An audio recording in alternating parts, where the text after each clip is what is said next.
श्रोते हो, 24 मार्च 2024 रोजी होळी पौर्णिमा आहे.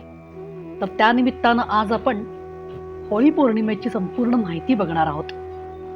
होळी पौर्णिमा का करावी, कशी करावी, भारताबाहेरील होळ्या, तिचा वैज्ञानिक हेतू, हे आपण आज यामध्ये बघणार आहोत. चला तर मग चालू करूयात होळी पौर्णिमेची माहिती. होळी पौर्णिमा म्हटले की चोरून गोवऱ्या व लाकडे आणून ती जाळणे व बिभत्स बोलणे असे दृश्य मनात येते व असे वाटते की होळी हा सण करू नये. पण त्यामागील विज्ञान आपल्या पूर्वजांनी जाणले होते, म्हणून होलिका दहन पूर्वापार चालू आहे. ते बंद करण्याचा कितीही प्रयत्न झाला तरी ते बंद होणार नाही व होऊ नये. हिरण्यकश्यप व हिरण्याक्ष हे दोघे महाप्रतापी राक्षस होते. हिरण्यकश्यपाला तर दिवसा रात्री, आत बाहेर, माणसांकडून पशुकडून मरण येणार नाही असा वर होता. त्या दोघांना एक बहीण होती, तिचे नाव होते होलिका. ती ही भावाप्रमाणेच क्रूर होती. तिघेही प्रजेला फार त्रास देत असत, कारण त्यांना मिळालेल्या वराने ते उन्मत्त झाले होते. त्यांच्या त्रासाने प्रजा त्रस्त झाली होती. हिरण्यकश्यपाचा मुलगा प्रल्हाद हा देवभक्त होता. त्याची भक्ती हिरण्यकश्यपाला सहन होत नव्हती. भक्ती न करण्याबद्दल त्यांनी प्रल्हादाला पुष्कळ सांगून पाहिले, पण उपयोग झाला नाही.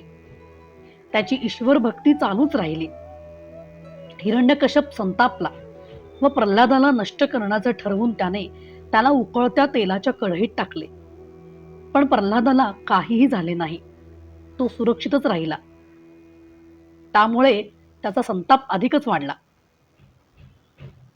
होलिका या बहिणीस अग्नी जाळू शकणार नाही असा वर होता, म्हणून हिरण्यकश्यपाने सांगितले की प्रल्हादाला मांडीवर घेऊन तू चितेवर बस, म्हणजे आम्ही चिता पेटवून देऊ. प्रल्हाद मरेल व तू जिवंत राहशील, कारण अग्नी जाळू शकणार नाही असा तुला वर आहे. त्याप्रमाणे केले, पण आश्चर्य घडले की प्रल्हाद जिवंत राहिला व होलिका मात्र जळून गेली. ही घटना फाल्गुन पौर्णिमेस घडली, म्हणून या दिवशी सर्वत्र होळ्या पेटवून त्रस्त झालेल्या प्रजेने आनंद व्यक्त केला. तेव्हापासून या पौर्णिमेस भारतात सर्वत्र होळी होऊ लागली. मात्र याकरता वृक्षतोड न करता किंवा लाकडे, दुकानाचे बोर्ड्स, घराची दारे मोडून तोडून चोरून न आणता विकत आणावी. त्याकरता वर्गणी करावी. होलिकेप्रमाणेच ढुंडा या नावाची एक राक्षसी होती. ती लहान मुलांना फार त्रास देत असे. तिला हाकलून देण्याचा लोकांनी प्रयत्न केला, पण उपयोग झाला नाही. तेव्हा लोकांनी तिला बिभत्स अशा पुष्कळ शिव्या दिल्या. तेव्हा ती संतुष्ट झाली व निघून गेली. आजही समाजात या वृत्तीची माणसे आहेत. केव्हा तरी त्यांना बिभत्स बोलावे, शिव्या द्याव्यात असे वाटते. तशी या माणसांच्या या प्रवृत्तीला धर्माने वर्षातून एक दिवस होळी ठरवून वाट काढून दिली जाते. आता आपण बघणार आहोत भारताबाहेरील होळ्या. सुल्ट, अमरुम, फ्योर इत्यादी 10-12 बेटे उत्तर समुद्रात आहेत.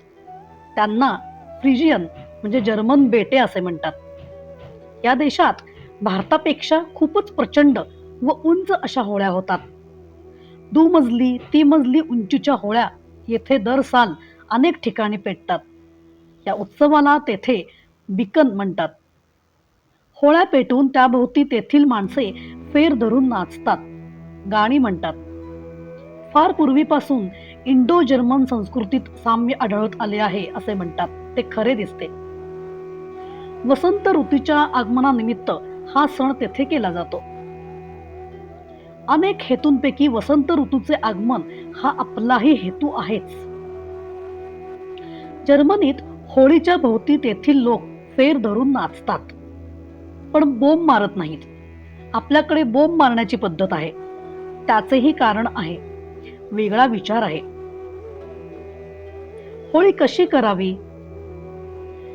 देवालयासमोर अथवा मोकळ्या मैदानात, सार्वजनिक किंवा सोयीस्कर जागी सूर्यास्तासमयी झाडून व पाणी मारून स्वच्छ करून मधोमध माड, पोफळ, एरंड, ऊस उभा रोवून त्याच्या सभोवती लाकडे, गोव्या गोल रचून होलिकाय नमः अशा नाममंत्राने पूजा करून त्या राशीला पेटवून तिच्या भोवती नाचत पालथ्या हाताने बोंब मारावी. यामुळे मनातील दुष्ट प्रवृत्ती शांत होतात. नंतर दुसऱ्या दिवशी सकाळी स्नान करून सर्व दुष्ट फलांचा नाश होण्याकरता होळीच्या राखेला वंदन करावे, म्हणजे आधी व व्याधींची पीडा होत नाही. होळीला काय प्रार्थना करावी? तर असं तिला सांगावं, इंद्र, ब्रह्मादेव, शंकर यांनी तुला वंदन केले आहे, म्हणून हे देवी तू आमचे रक्षण करून आम्हाला ऐश्वर्य दे. होळीचा सण कोकणात अजूनही मोठ्या प्रमाणावर लोक हौसेने करतात. हा सण तेथे पाहण्याजोगा असतो. आता याचा वैज्ञानिक हेतू काय आहे ते आपण बघूयात.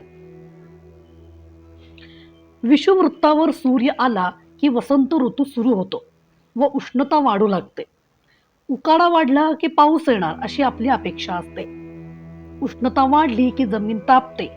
हवेचा जमिनीलगतचा थर तापतो. पृथ्वी व सूर्य यामधील अंतर कमी असते. अशा वेळी होळ्या करून उष्णता आणखी वाढवायची, म्हणजे योग्य वेळी कमी दाबाचा पट्टा निर्माण होऊन पावसाळ्यात पाऊस चांगला पडतो. हे होळी मागील विज्ञान आहे. ऋषीमुनींनी हे जाणूनच होलिकोत्सव करण्यास सांगितले आहे.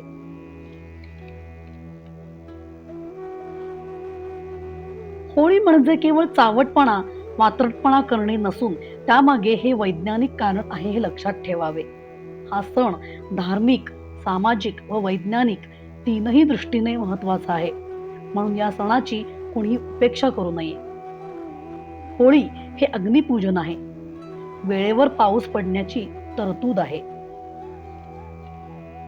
तेव्हा अशा या होळी पौर्णिमेसाठी तुम्हा सर्वांना खूप खूप शुभेच्छा.